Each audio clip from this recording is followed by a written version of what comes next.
We were watching Jurassic Park Lost World or whatever. So the volcano blows up and everyone gets on the boat. Cry. You're just talking about it. And the brontosaurus is left behind. On a flaming island. Right. It's so sad. And they're watching him die. First of all, it's a CGI image. It's not even close to real, right? You're and right, it's like but dinosaurs still, went extinct it's the from a meteor. idea. All the dinosaurs die from a meteor. Then I look over at Nicole and she's crying. My first instinct was to explain it and be like, "Are you crazy? Are you seriously crying about this?" I know all the things that you just said. But that was my first instinct. And then I realized that it's not crazy, it's beautiful. Why? Beyond the perfect we discovered through our flaws, we complete each other. Better than perfect we stay. Through every fault we find our way. Welcome back to the Better Than Perfect podcast, where every week we share with you how two imperfect people helping each other become better equals one better than perfect relationship. I lost it at the end. Yeah. Good job. So welcome back. Yeah. We were just talking about dreams, but we won't get too into No, that. we cannot go into that topic. That's too much. Not even a different episode. It's a different podcast. It's not anything to do with relationships whatsoever, but it's okay. But we did have, we have been stressed out this morning and working on because we're time traveling, because the first episode is coming out today for us of this podcast. So That's true. Go back in time and watch it. Yeah. Do a little time traveling. Yeah. So we've been working on that. So now the episodes will be coming out on a weekly basis. That's it. Yeah. This is officially our launch, even though this is the 6th episode for you. So it's very inception of us just now. But okay. So it's my week to pick the topic. So my topic is how to handle conflict in a relationship. And it's supposed to be a controversial kind of topic, but it's already it controversial enough. It's already to be. Conflict itself. I think as long as it's it's realistic, everybody deals with that. We deal with it. Obviously we'll dive more into that, but it's very beneficial. Yeah. So it doesn't always have to be us coming for each other's necks, but that makes for fun video. We don't come for each other's necks. No, we don't. We just present different perspectives of the thing. Yes, which is good. True. So, yeah. All right. Well, you guys start with your perspective. On conflict, on how to handle conflict. Okay. Yeah, or where you want to go with this. Yeah. So, my thoughts around it were around just, especially some of the things that I've learned recently that are relearned, I would say, because it's easy to forget things that you have figured out and to get sucked into conflict. So I guess my thing on it would be, what causes the conflict, how to avoid having the conflicts or having them go bad.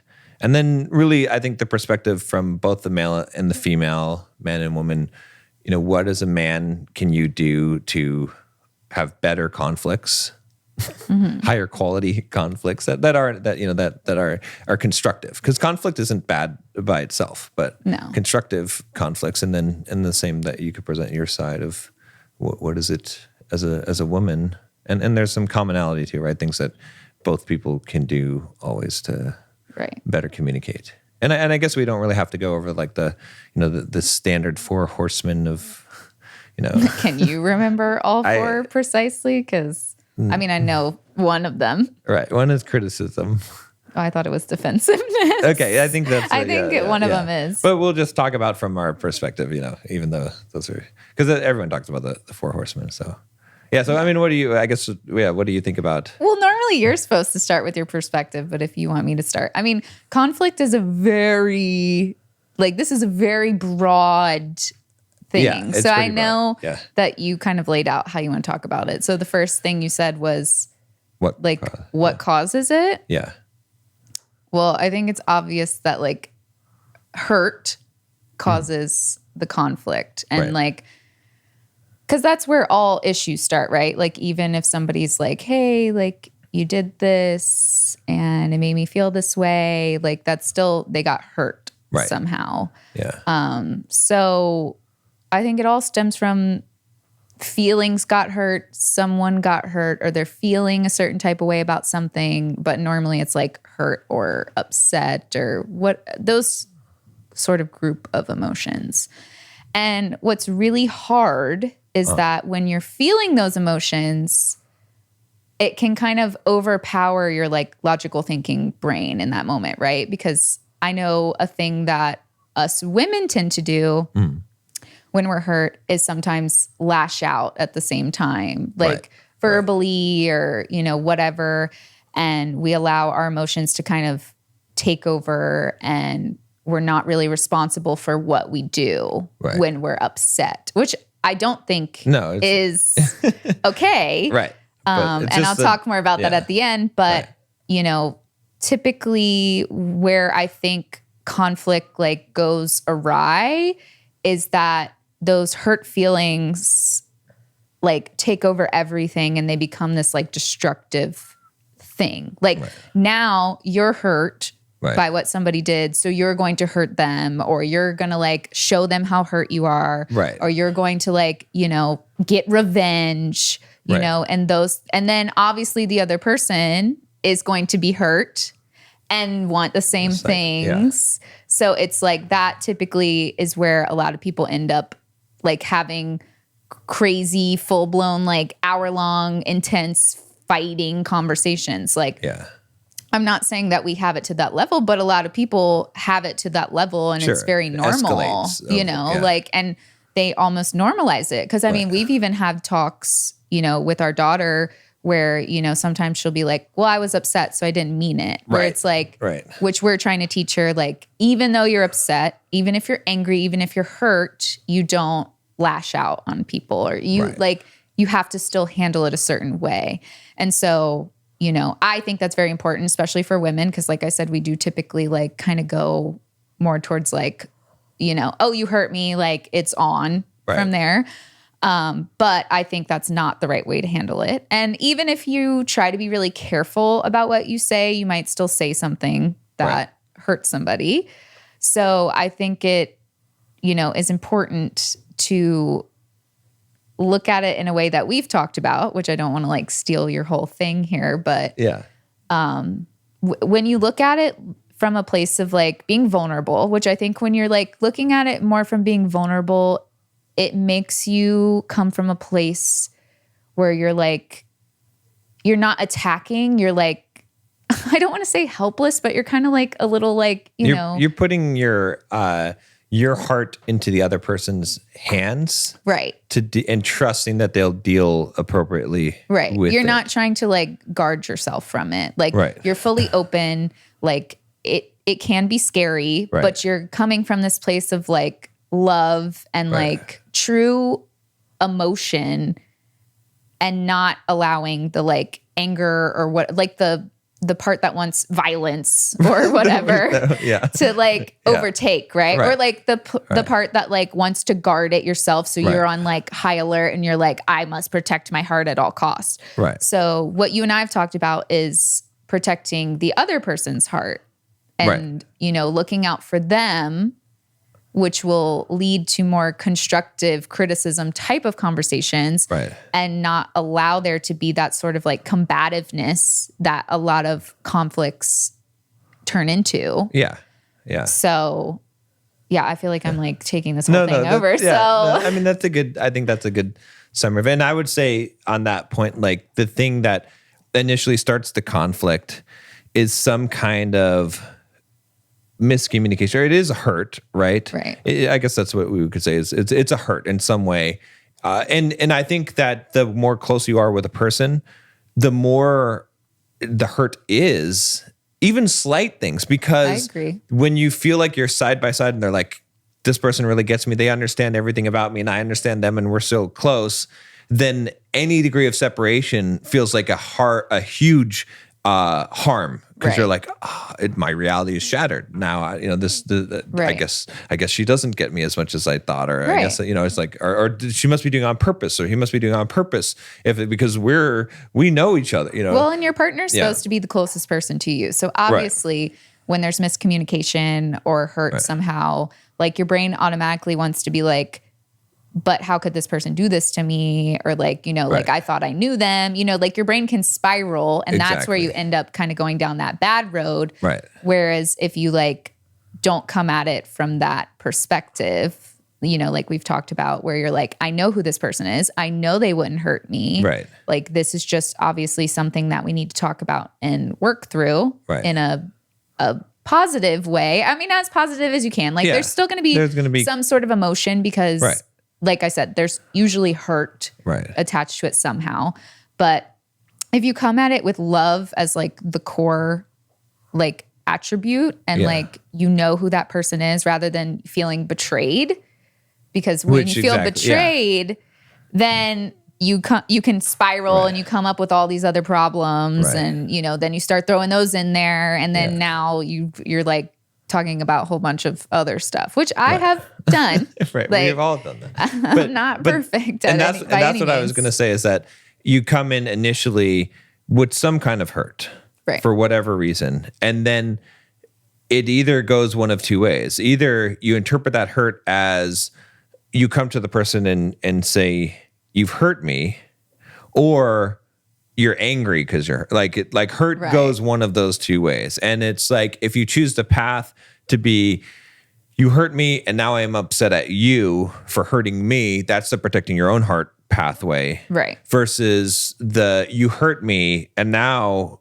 I'm going to be vulnerable about that hurt and give you my heart even further, trusting that you're going to do the right thing. And it's like, it's hard. I think most of the time we want to do the thing that we know that we can take care of ourselves. So if we do this one, it's like, you have control over that situation. But if you do the other one and say, okay, well, here it is. And the risk is that the person may not react in the right way. Right. In addition. And so then it creates a double hurt. But yeah, I think that is really where the start of conflict comes from is that, and then that choice, like, do you feel betrayed or do you just feel hurt? Right. And can you express that? And if you trust that your partner is going to take care of that and understand that, and you don't need to try and make them do something in response to it, then it's not going to escalate to the point. But then what about the issue of, well, I mean, I guess we could also talk about how men and women handle it differently, or what women's complaints are about men and men's complaints about women in conflict. I think that might make sense. Otherwise, we could say that I was going to say, like, what happens then from that point forward when someone brings up a hurt, and how do they respond? Yeah. I mean, I think what happened in my brain when you were just describing it is that I know that they say like everyone has something in their childhood that like caused them some sort of trauma, right? Oh, right. Yeah, yeah. And so, and I do believe that. Right. And I think, when we get old enough, we're out on our own. We have to figure it out on our own. Right. We maybe had to figure it out on our own when we were even still young, you know? And so I feel like everyone defaults to protect yourself, because at some point you are the only one that can do it. Right. Yeah. So, and you learn that. And so I feel like it can be hard, and some people never learn it. Right. Like, let's be real. Some people have conflicts all the time, the way that we're talking about, where it like escalates and it's messy, but they never learn to be vulnerable and to look out for someone else's heart over their own, because it is hard. Like, it is hard to unlearn that thing. Right. And it's also like, the reality of it, like this person could still leave. This person could do this, like, so there is still that like knowledge that probably makes people hold on to wanting to protect themselves, because that's all they can control and that's all they feel like they can do. Yeah. But I do agree that like this is the only way really to not have like explosive conflicts, and actually like get to the root of problems and actually work through them, and not really have to deal with them very much after you've had a helpful and like healing conversation. Yeah. So yeah, that just like popped into my head when you were talking about it, because it kind of, I think it's important to kind of maybe theorize where it comes from, because this is something that I feel like every single person I know has had a conflict that has like been blown out of proportion, right? Like at some point. And you can't always say the right thing. Right. Sometimes it still goes, a certain type of way. So because you can't know what the right thing, because you don't know what someone's trauma trigger is. So something that might be innocent to you, that's even meant in a good way, might come across the other. So you can't rely on, and you also at the same time can't expect your partner to say things the right way, because they're not a mind reader. Well, I think you can expect to not if you've had a conversation where like you don't talk bad about the other person or like call names or yell, like you can establish those things. Right. But like you said, there are still things that someone's going to be triggered by or offended by that you might not necessarily be because of their own past, their own trauma, like what they've been through. And like, obviously we all need to work towards healing those things, but we're all human. So things are going to happen.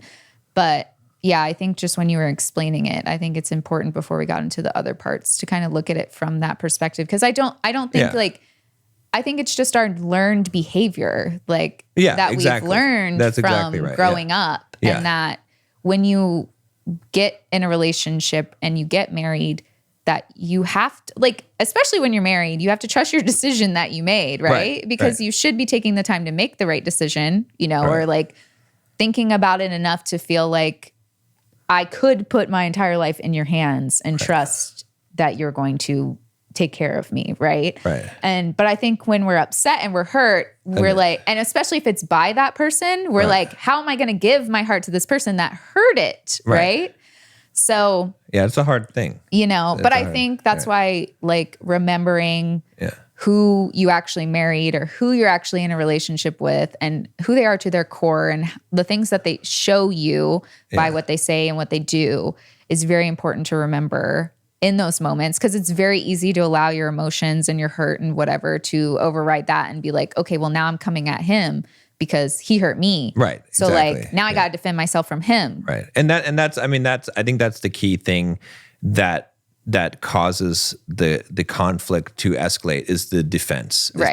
And if you look at it, because when we've had discussions, right, you've said being defensive, that's the thing that I need to stop doing. And then I'm defensive. Right. And then it's like, but even the act of saying stop being defensive is kind of defensive. You know what I mean? It's like, because both of those, and what it comes down to is the motive of trying to protect yourself, right, as opposed to trying to love the other person, which again, it's like I said, I am just as guilty of it as anyone is, because that's our default. Like we were just having the conversation with Sophia, the other night, and I was telling her about how like, well, this girl at school, if she says something, she says you're helpless, or she said something like that, then just don't fight it. There's no need. Like that's just her, what she thinks, and there's no need to like, to fight against it or to defend yourself. Right. Just let it be what it is, or if she points out a mistake that you made and she says it in the wrong way, then just acknowledge, just say, you're correct. I did make that mistake. You don't have to, it doesn't matter that she has this opinion or that she's expressing things in the wrong way. It's when you become that. But I think defensive. Our ego wants us to prove ourselves. It does. Right? It like does, that's really what it is. Then at that point, because, why, like you said, why would you even say anything? Like it doesn't really matter. Right. But to your ego, it does. Right. Right. And so you're like, no, I need to tell this person this is who I actually am because they have the wrong idea of me. But in reality, like you could talk till you're blue in the face and a person could be committed to misunderstanding you. Right. And that is also where conflict can get stretched out because you do end up being committed to your point of view, you get committed to being your point of view, and then nobody's really budging. Well, you're talking in circles because like it's the same thing over and over and over. Yeah. Because you're just worried about defending your point of view and yourself, and then you're just worried about defending your point of view and yourself. And so nothing is actually like, it's not working together. And that's why I think a lot of like, psychologists or whatever would say, like, work as a team to fight against the issue. Right. And like that is true. And it can be hard. But I think when you like look at it where if you're being defensive and the other person's being defensive, you're not working together as a team. Now you're battling against each other, Right. rather than being on the same side, Right. and, you know, coming from a place of love and understanding and like trying to stay connected amongst that. Cause that's also hard to do. And especially like, Oh, yeah. if you grew up and you didn't have that, you know, again, that's something you have to like learn how to like stay connected when there is disagreement or disagreement, conflict, because, you know, a lot of people don't have that Yeah. like as their automatic response. And what I was going to say about that is like, if you think about it, like, what are you really trying to do in the conflict? You're trying to be understood.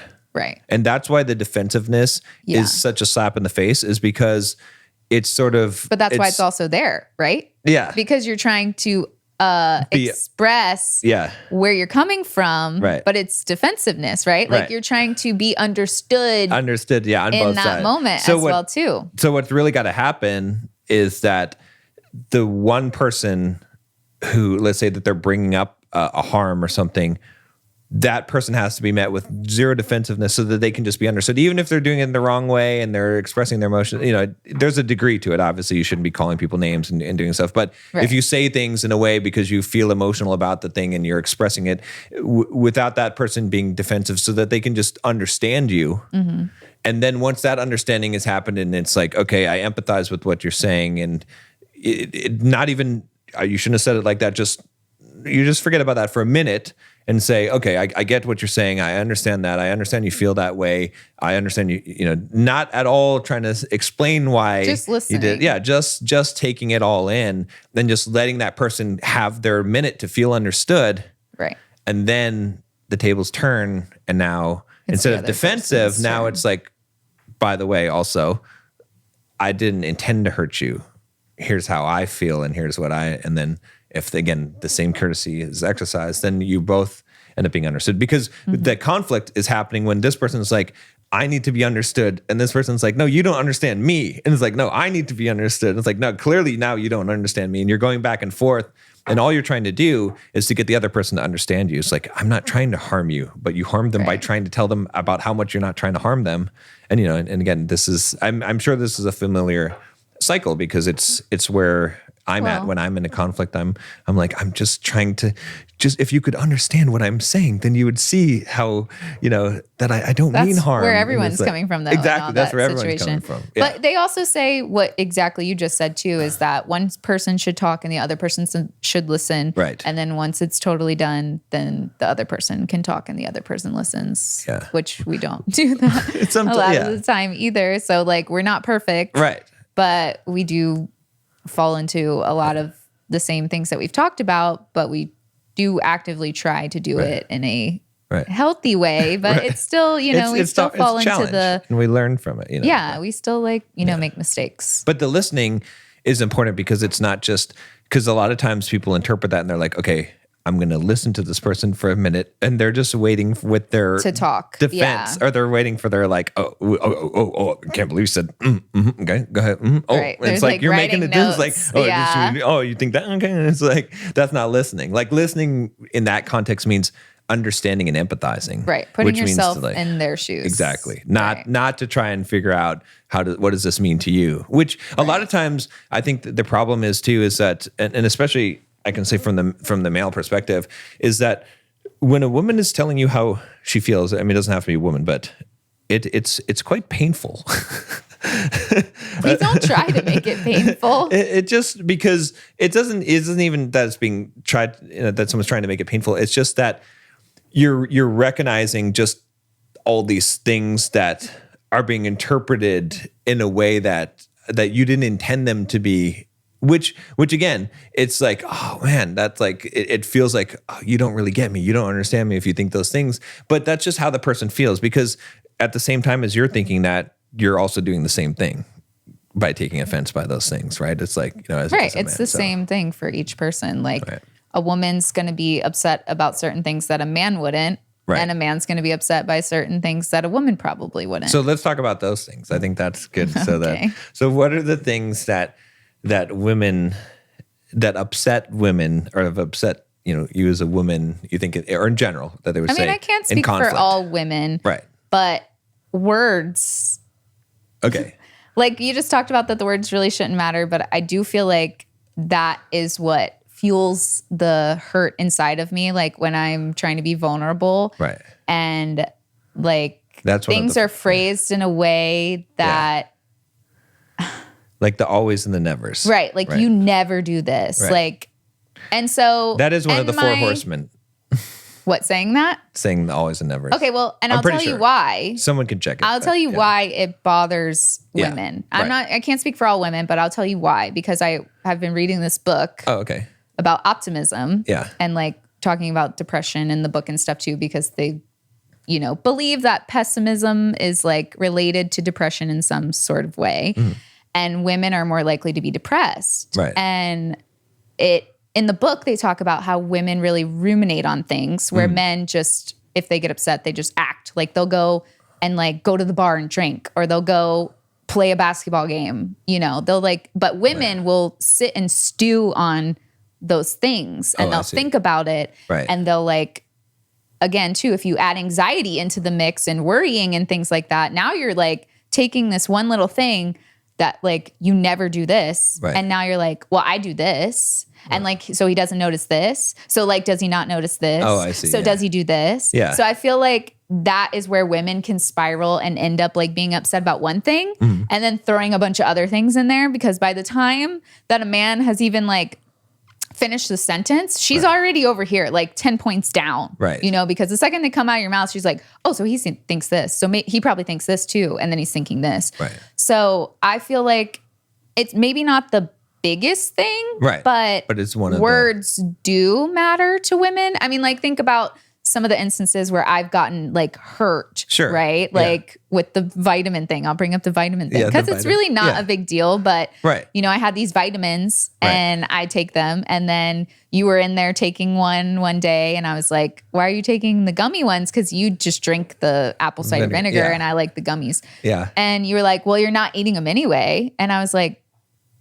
When you said that, I was like, not like in the end of the world, but I was like, that's kind of like harsh. Well, like, even the way that you said it is not the way I said it. But that's the way you heard it. But that's the way you heard it. Right. And then also I'm like, so does he not pay attention to me because he doesn't know I eat these every day? And then I'm like, so like, he just doesn't care. Like, and then he can talk to me this way. Like, it's like coming up. But like you said, it wasn't even like really that way. But in my mind, those words though, even though you said them like totally normal, there was no like sarcasm, no like meanness to it. Yeah. The phrase sounded like that. Right. And so my brain automatically put those tones onto this phrase, right? And so like that's what I'm trying. I'm just using this as an example. Oh yeah, because no, it's a great example. Yeah. It's perfect. Not, it wasn't even a huge deal. Right. But the words did matter because from those words, like you said, you didn't have any sort of tone, but the phrase of it in my mind had a tone to it, whether you had it or not. Right. And so then it spiraled into these other things. Right. And then now I'm like, I've made like apple cider vinegar gummies into this huge thing. And it could be from a past trauma type of thing where I wouldn't even know that would be a trigger phrase, or even maybe people had spoken to you with sarcasm before and had belittled you or belittled your intelligence before. And that wasn't what I was doing. I was just making an innocent statement, but it gets interpreted that way. Right. But what actually, you know, I think it's great that you brought up that example, because when I think about, you know, how do you handle that conflict? What makes sense in that case is because you could say, like, someone could make the argument and say, well, you know, you shouldn't take offense to something, how it's being said, because you know that your partner doesn't probably mean it that way. They're just expressing it. In this case, it's not even expressing emotion. But the other thing about that, I think, which is more universal, right? Which applies is the fact that, look, when I said, you're not even taking them anyway, you couldn't really control the emotional response that happened. Like the physical response and what you said afterwards, you're in control of, but you felt a way about that. And it's not your fault that you felt that way. It's just, and whether it's ridiculous or not, it doesn't matter if it's ridiculous or not, because it could be that you have a thing about corn and someone says the word corn and it just brings back memories of wiping your butt with corn. What? Corn cobs, the corn. Remember when we looked up that people used to wipe their butts with corn cobs? This is a thing. It's a weird, look it up. You're right. It's weird, yeah. but it's, Where did but that whatever. come from? You had some kind of trauma behind that. Like you can't control that brings up a trauma to you. Right. And I couldn't know it necessarily. So what it comes down to then is this idea that what has to happen is that the empathy has to be there. So even if I meant it completely innocent, and I did, and I did now, right? Yeah.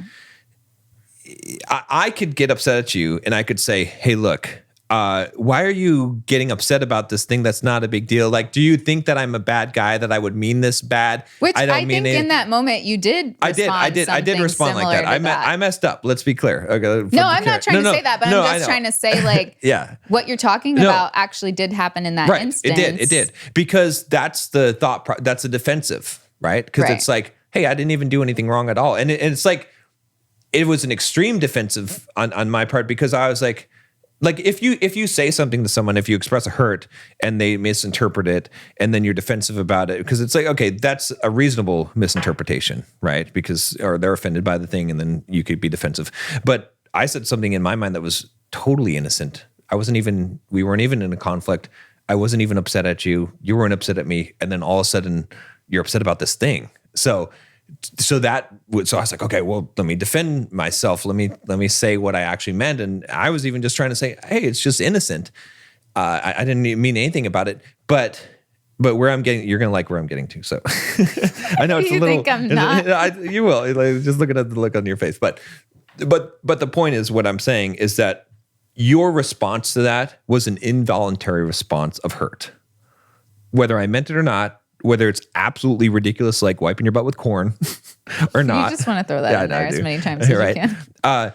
So the proper response from me, which I didn't do in that case, is just to be empathetic about it. It's like, hey, and especially as a man, okay, because this advice applies more to men than to women, is that women are going to be emotional about a lot of stuff. We're emotional. A lot of stuff that doesn't make any sense. And it's not personal to you. She could literally just be that time of the month and going through very high estrogen or low estrogen levels, and she'll cry at a Hallmark commercial or some kind of thing. I mean, that could happen at any time. At any time, but something very there's a lot of. To a man, it's small, but with being more like emotional, we are more sensitive to those type of things, to anything really. So it's like. That's part of being emotional. Being emotional is sensitive. Right. Exactly. So like the gummy thing, I was more sensitive to the thing that you said. Right. Just because like you said, it could have been some trigger thing and it probably is to some degree, but also I'm just more sensitive. I'm more emotional and I wanted to tell you how I felt about it. And there's nothing wrong with that. And that's the thing but I think men often too, can't, they want to logical, their way out of it. Because look, if I said to you, oh, you, the gummies, you're lazy. You don't even eat gummies or you don't care about your health, something like that, something mean. And then you're upset. Then I'm like, okay, well, it makes sense. Right. But if I don't do anything wrong at all, and this is where I always trip up is I didn't do anything wrong. So therefore you shouldn't react this way, right? And so it's trying to control the reaction. It's it doesn't matter. As a man, you have to realize that it doesn't matter why she's upset. It does matter how that upsetness is expressed. But all you're looking for in that case is empathy. I could have ended that discussion just by saying, oh, wow, I'm sorry that I came across that way. I'm sorry that I made you feel that way. Or, oh, wow, tell me more about how that made you feel when I said that. Yeah. Oh, okay. Oh, that you felt like that because of that? Oh, wow, I understand. I wouldn't want to feel like that. I wouldn't want to make you feel like that. No defensiveness, no explanation for why I did it or I didn't mean anything by it. Because the default for men is to say, oh, I didn't mean to do that. I didn't. Right. Which it's such a subtle difference between saying, oh, wow, I'm sorry that you feel that way. I'm sorry I made you feel that way. I'm sorry even that I said something that caused you to feel that way, or I empathize with your emotion, as opposed to, I didn't mean to do that. That's not what I'm trying to do. It's like, I didn't do anything wrong. Well, I can't remember the guy's name, but he explained this really well. I think I saw him on TikTok. He says that guys typically take it really personally. Right? Like, which, okay, don't get me wrong. Anybody's going to take things personally with criticism. Like women, man, doesn't matter. Right. But typically where men like kind of go down the wrong path is like a woman will be like, hey, the way you told me you don't really eat those anyway when I had the apple cider gummies out, like hurt my feelings. And then he takes it personally. Right. Like, right. He's like, oh, she hates me, or like she's like you she think thinks I'm that I'm kind of evil. man. Exactly. Yeah, and then yeah. he's like, then he goes or into why are you like, picking on me? Like, why are you picking on me? This is not a deal. Why are you picking on me? Then he goes into defensive mode and tries to protect himself. Right. And so what he said in the TikTok is exactly what you said. You know, you have to like realize that like it doesn't matter why. Yeah, because like you can't. It's not going to be logical a lot of the time. Yeah. Like sometimes it is. Yeah. But like women really are like saying when they come to you hurt. Right. Like again, you have to say it in the appropriate way. Like they should not be yelling at you, calling you names, whatever. Of course. But they're not trying to blame you. They're trying to reconnect with you. And I know you know that because you know that like if a woman is upset about something, she needs more love. Yeah, that's always. And that is what a woman really wants. Like, don't get me wrong. There are probably some women that like are trying to tear a man down and like really get to him. But usually because they have felt unloved for such a long time is usually the reason. Women are not just naturally evil usually. But women want reconnection. Like even just a simple like, I'm so sorry and a hug can do so much. Like, because that's like enough a lot of the time. Like if it's something like that. Obviously, if it's like a bigger issue, it's going to take more talking and, you know, a lot of the things that we talked about already when dealing with the conflict. But if it's something like the apple cider vinegar gummies, or but even like, you know, we did this in one of my YouTube videos where we were at a place and I was waiting for the waiter to, you know, a winery and even though we don't drink anymore, but you know, I kissed you and I was looking to see if the waiter was, you know, because we're waiting on the waiter and you got upset about it. And it's like, look, it doesn't even matter. Like, because in my female brain, I'm like, he can't even close his eyes for 5 seconds to kiss me. He has to be like, I tell you I love you 100 times a day. I kissed you 50 times today already. Like, we're here at this winery. I like, need I'm 51, John. I need 51. I know. But so in my mind, I'm like, what? Like it does. It felt in that moment offensive to me. I'm like, do you not know who I am? Do you not appreciate me and all the things that I do for you? Like those were the things that were going through my mind. I'm like, you're going to pick on this small thing that I didn't even intend and make it seem like I did something that's intentfully wrong to you. But that's not the way to think about it because it doesn't matter. Because in fact, I mean, it doesn't just apply to men. But I think that's taking that is also like, I'm not saying that what you're saying is wrong because it's not. You're entitled to have your own feelings about it. But if a woman's telling you that, it's because she wants all your attention in that moment. It's not about like she doesn't know who you are. That's what the man spiral goes into. Like, it's like if you also like try to remember, which women also need to try to remember things too. But if you try to remember that she's just trying to connect with you, I think that'd be beneficial to guys like with this sort of thing. Like, I know it's still hard anyway. Like we all have like these habits that we get into and a lot of them are not necessarily the best habits to have, but you can create new habits. And that's, I think, what we're talking about here is that like everybody has done these things that we're talking about that aren't necessarily the best. Right. But you can develop healthier habits for your relationship and dealing with conflict and all of these things. Yeah. And what I'm saying is that in that situation, you know, or any kind of situation, when someone is hurt, it doesn't really matter why they're hurt because we get hurt for all kinds of, I mean, women more so because they're more emotional, but men too get hurt for ridiculous reasons. And it doesn't have to do with with the other person so much as it has to do with yourself. You know, in fact, the only way we're hurt is we allow ourselves to be hurt, right? It's always us hurting ourselves. We think it's the other person, but you know, the stoic viewpoint well, and we is that, take it personally. right? We take it personally. That's where the defensive comes from. But when someone's hurt, the other person needs to be empathetic and not try and not, because the immediate, I think, more so for men, but just in general, is that when someone expresses hurt, they're like, okay, well, is this person justified in being hurt? And that's the question that gets you in trouble. Right. Because again, like with the gummy thing, I'm like, that's ridiculous. I didn't mean any offense. Like I just said a normal thing, right? So I'm like, I'm asking the question in my head, are you justified in being hurt? Right. Then you're saying no, and then you're trying to defend your idea you just had. Instead of just focusing on that you're hurt. It doesn't matter why you're hurt, right? If you fell down because you tripped over your own feet and skinned your knee, I wouldn't be like, oh, she was clumsy, so that's why she's hurt. You know what I mean? I would be like, okay, you're hurt. That's what the thing I would care about is that you're hurt, not why you got hurt or if you weren't looking where you're going and you tripped or something like that. I wouldn't be like, oh, well, she wasn't looking where she's going, so I don't care about that she's hurt. Like, you know, or let me lecture her on maybe you should be looking where you're going, and then you wouldn't get hurt while you're sitting there crying. That wouldn't be the reaction. Yet that is the reaction that we give. Like I said, even that example of the not looking at you when I was kissing you, even though it was innocent on my part, I asked the question in my head, is she justified in being hurt? And by evaluating that and coming to the conclusion, no, then I dismissed the hurt. And that's the mistake.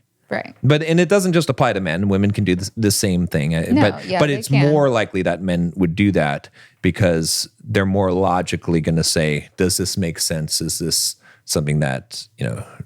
Well, and I think it's important too for men to come from a vulnerable place as well too. Like when they are hurt, because they don't always express their hurt in the most vulnerable way either. Right. So that's also important because like a woman's true nature is like nurturing and caring, right? And it's so much easier for a to like stay in that mode when it's like when a little baby animal is like come up to you and it's hurt and you're like, oh, I'll take care for you. Like, I'm not saying that a guy has to be like, help me, you know, no. But like, if he's coming from a place of like, hey, when you said this like hurt me, rather than like, just going straight into like, how could you do this to me? I can't believe you. Right. And women can do that too. Right.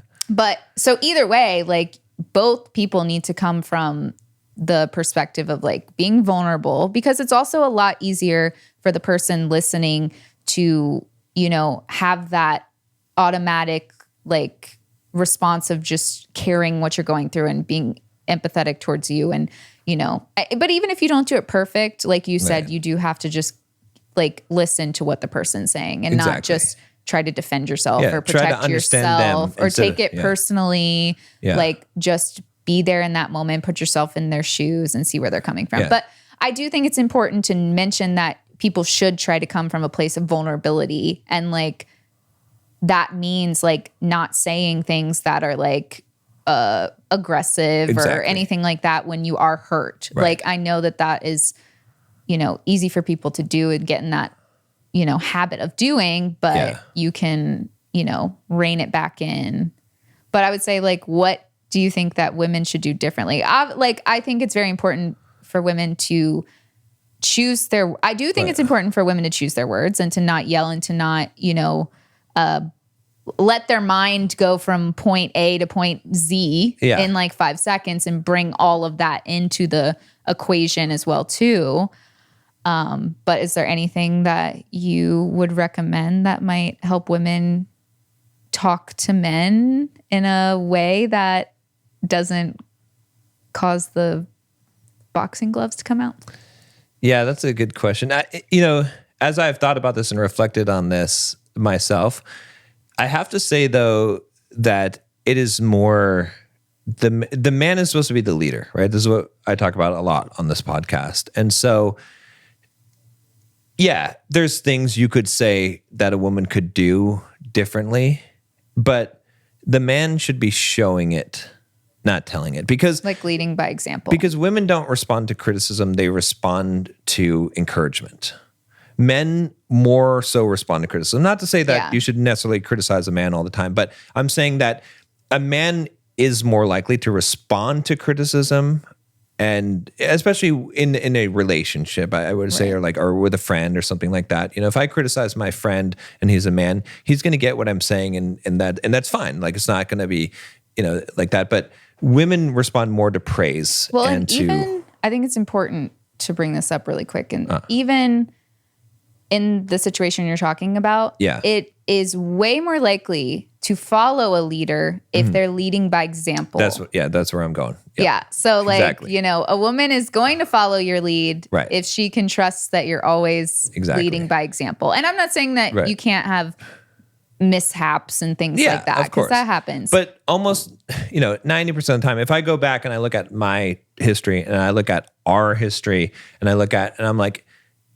whatever the thing was, if I would have just approached it with an empathetic, not trying to be understood, but trying to understand you approach, it would have solved the problem very quickly.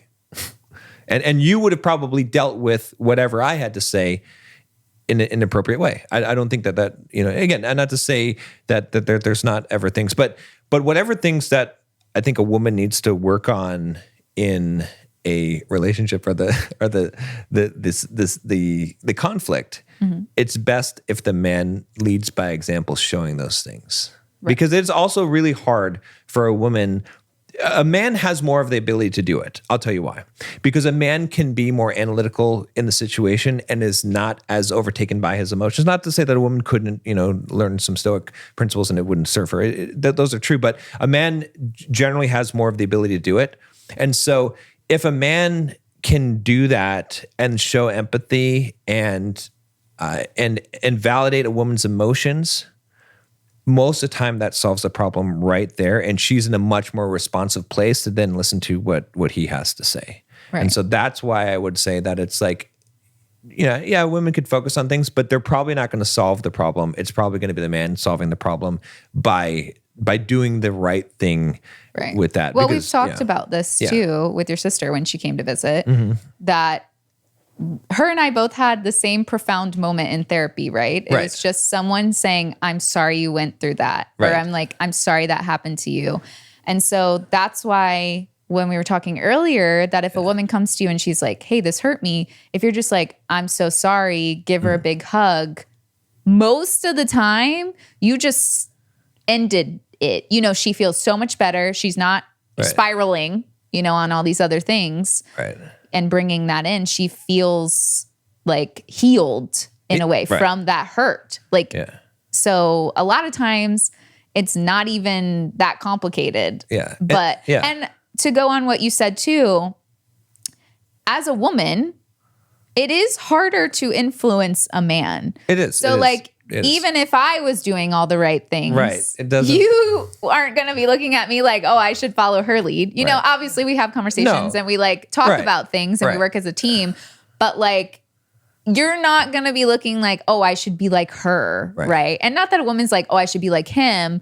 But if you're in a relationship where the guy's leading the relationship, he needs to be doing the right thing a majority of the time. Yeah. Otherwise, then you can create even more problems. Who's leading the ship right now? Exactly. Yeah. Yeah. So. And ultimately it comes down to his responsibility. And so if there is one thing I would say to wrap it up about what women could do better in the conflict, I would say that it is just coming with a hurt instead of an anger. Right. So if you most men, even if they are emotionally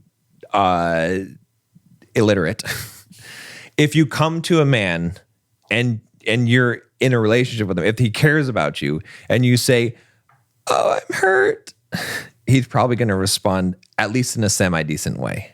Well, that's kind of like I said with the baby wounded animal. Right. If anybody comes to you in that vulnerable state, your instinct is not to attack the wounded person, whether you're a man or a female. Yeah. A man has to be a little bit more skillful. If a woman comes to him and says, why did you do this? I'm really upset about this, or I'm really hurt by this. That's not actually expressing it. That's not actually really being vulnerable.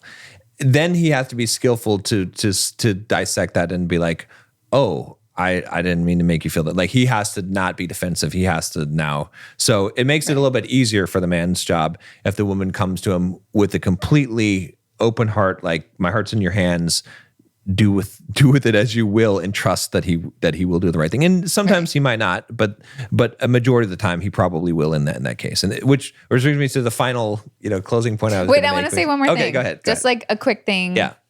I don't want to go too much into it, but I think it's really important for men not to try to get rid of women being emotional. Yes. Like that. That's I a whole needed episode. to say, but I needed to say yeah. that before we ended, because It's men might be like, oh, well, let me just take the emotion out and then it will be good. We can just, we'll be logical all the time.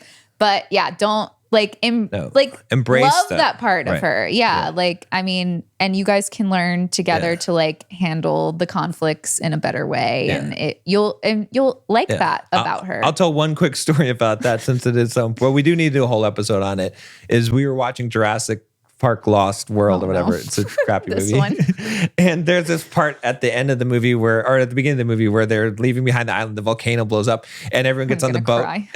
You're just talking about it. And the brontosaurus is left behind. And he's on a flaming island. Right. And it's so sad. And they're watching him die. And we're watching the movie, and I have no emotional responses at all. I'm like, this is an anime. First of all, it's a CGI image, and second of all, it's a dinosaur. Like, I don't care. Dinosaur. It's not even real. It's not even close to real, right? You're and right, it's like but dinosaurs still, went extinct from a meteor. Idea. All the dinosaurs die from a meteor. So this is what I'm thinking. Like, it doesn't even faze me in the slightest bit, right? Then I look over at Nicole and she's crying. Yeah. And at first my first instinct was to explain it and be like, are you crazy? Are you seriously crying about this? I know all the things that you just said. But that was my first instinct. And then I realized that no, this is beautiful. It's not crazy. It's beautiful. Why? Because I want a woman, especially a woman that is raising my daughter and taking care of her, to be that level of caring. It's a beautiful thing that women are emotional. It's not, as a man, I see a man doing that. I'm like, bro, like, what the hell? Because you got to be tough. But you need both the masculine and the feminine. That's really what this podcast is about. Mm-hmm. And if you try as a man to make a woman like you, because you think it's good for her, because it's good for you, you're going to be missing the other side of it. Right. And it's not what you want. Yeah. And you're not going to have very good sex either. So, that's it. It's true. Jeez. All right. But the last thing I was going to say was this summary of like which you said at the beginning, which is the general rule is to look out for each other's heart, not your own. Right. Because if I am 100% constantly in a conflict or otherwise, just thinking, how is Nicole feeling and how am I making her feel and how can I protect her heart and not trying to protect my own, and she's doing the same, then you never are going to have a problem because that's all you need to do, and that's the thing. To keep your eyes on the prize. That's it. So that's true. All right. Well, so our thing that we dealt with this week is basically what we just talked about. Yeah. So it's kind of hard to dive more into it, but I guess we can just talk about how everything we just mentioned, we were doing wrong. Yeah. And we fell into the loop of it for quite a bit of time actually. Yeah. And to the point where we were like, okay, this is we're doing it way wrong. And it's not unfortunately, it took us a while to really realize that we were just going about it wrong. And it's not like we were screaming and calling each other names. That. Our version, Nicole and I's version, is to spend 6 hours talking about literally to just keep on going back and forth for 6 hours. So that's our version of it. But I take responsibility because, like I said, that's I learned a lot from the experience, and it was helpful also. Yeah, for me, but there were some conversations that we had that I did not do the right thing. There was one where I did say things I didn't mean when I was upset with you, and they weren't bad. And I don't normally do that, but that was that's when I knew I was I'm something is really off in me, because that's not my automatic response. Yeah. I wasn't even trying to hurt you. I think I just was so overwhelmed with all the conversations that we had that I was just acting out like a kid or something, you know? So it's not okay to do it. And I felt so bad because like we talk about not doing it that way, and I had done the thing, you know, and we'd also talked about things that I needed to work on, and, you know, there's things that you need to work on. And so we've talked about those things. So, you know, we're not perfect. No. Like that's why we started doing this, because better than perfect. Like we make all the mistakes, but we really try to learn from them. Yeah. And that's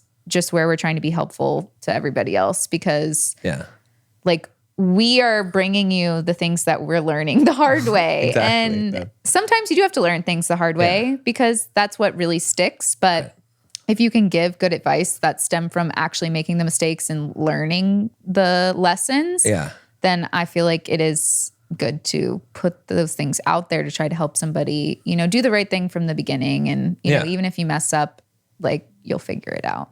Yeah. And I learned this week, like I said, like a lot of the conflicts, the things that we went through, I learned that when I am hurt, my default tendency is to close and to withdraw love. Right.